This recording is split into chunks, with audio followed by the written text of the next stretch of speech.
ఓం శ్రీ మహాగణాధిపతి నమః. శ్రీ గురుభ్యో నమః. శ్రీ గాయత్రి భవిష్య జ్యోతిష్యానికి స్వాగతం.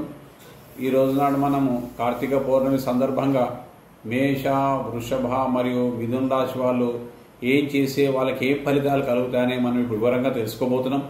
ముఖ్యంగా మేషరాశి వారు కనుక కార్తీక పౌర్ణమి రోజు నాడు మహాశివునికి పంచామృతాలతో అభిషేకించి అర్చించిన, బిల్వదలతో అర్చించిన సమస్త శుభాలు కలుగుతాయి, సమస్త దారిద్ర్యం తొలగిపోయి ఐశ్వర్యవంతులు అవుతారు.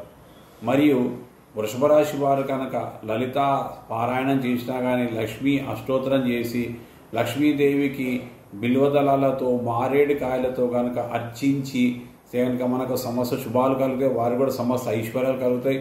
మరియు మిథున రాశి కనుక పరిశీలన చేస్తే కనుక మిథున రాశికి మరియు మహావిష్ణువు ఆధిపతి కాబట్టి మహావిష్ణువును తులసి దళాలతో అర్చించి మహావిష్ణు ప్రీతికై ఏమైనా వ్రతాలు కానీ పుణ్యకార్యాలు కానీ మంచి మంచి దానాలు చేస్తే కనుక విశేష శుభ ఫలితాలు కానీ ఎటువంటి సందేహం లేదు.